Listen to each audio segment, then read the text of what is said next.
pintu masuk terorisme adalah Wahabi dan Salafi. Wahabi dan Salafi itu ajarnya ekstrim, tekstual, harfiyah, lafziyah, puritisasi dalam rangka memurnikan Islam, maunya gitu, maunya ngakunya dalam rangka memurnikan Islam seperti zaman Rasulullah, semua dianggap bid'ah, dianggap sesat kalau tidak seperti persis seperti zaman Rasulullah. Walaupun mereka naik mobil sih, bukan naik onta, tapi apapun yang kita lakukan kalau nggak seperti Rasulullah katanya bid'ah. Nah, kalau bid'ah berarti sesat, kalau sesat berarti neraka. Kullu bid'atin dhalalah wa kullu dhalalatin finnar. Setiap barang yang baru yang tidak ada zaman Rasulullah bid'ah. Wa kullu bid'atin dhalalah, setiap bid'ah sesat. Wa kullu dhalalatin finnar, setiap neraka. Dan ini ajaran seperti ini pintu masuk untuk menjadi terorisme, menghalakkan darah orang sesama orang muslim. Adakah Salafi Wahabi dalam terorisme? Banyak statement negatif yang berkembang di masyarakat. Yang mengatakan demikian pertama, musuh-musuh Islam, karena dia takut dikalahkan oleh Islam yang sebenarnya. Bagaimana dakwah salaf dikatakan dia itu dalam teroris, padahal dia membantah teroris. Cuma apa? Kadang media atau orang tidak mau tahu yang namanya salaf yang sebenarnya. Yang dikatakan salaf itu siapa? Ya orang-orang yang punya pemahaman khawarij, pemahaman ikhwanul muslimin. Itu yang dikatakan salafi juga. Karena apa? Sama-sama pakai jenggot, sama-sama cingkrang. Tapi padahal kalau kita lihat ketika berbicara tentang pemerintahan, coba dengar apa kata mereka. Selalu akan menjelek-jelekkan penguasa. Tidak di halayak umum, tetapi apa? Nanti di antara sesama majelisnya. Ini kunci utama untuk mengetahui. Nah, oleh karena itu, ya, dakwah salaf satu-satunya dakwah yang bersama penguasa. Cuma dakwah salaf tidak menjadi penjilat, tidak juga menjadi burung beo. Ada salahnya, dinasihati salahnya.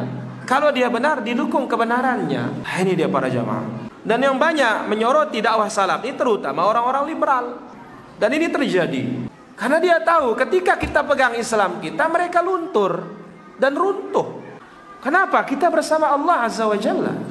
Yang kita punya jaminan, in tansurullah yansurkum. Tapi kita ini perlu sabar. Memberontak tidak boleh. Tapi apa? Janji Allah pasti tiba ketika kita bersabar, ketika kita menjalankan yang hak. Allah menangkan agama ini para jamaah. Nah, menangnya agama itu tidak dimau. Sehingga bagaimana merusak. Ini nasihat bagi kita semua para jamaah. Dakwah salaf tidak bertentangan dengan pemerintahan.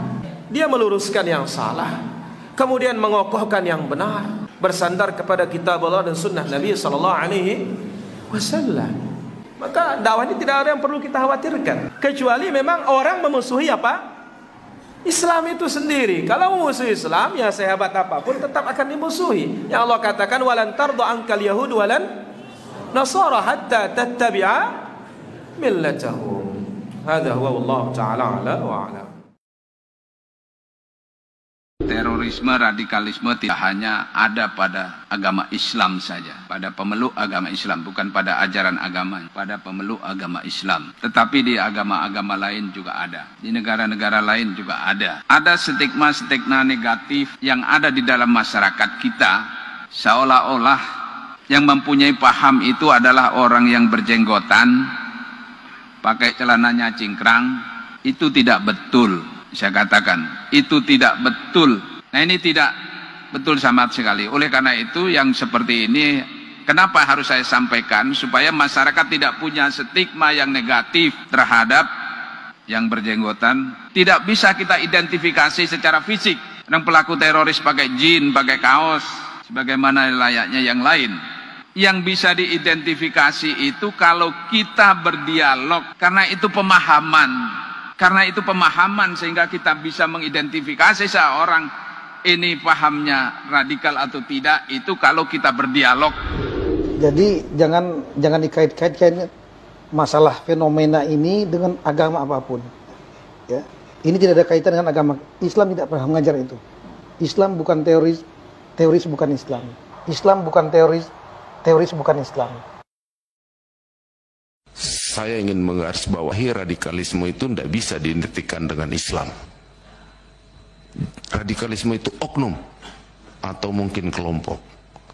Jadi kalau siap itu.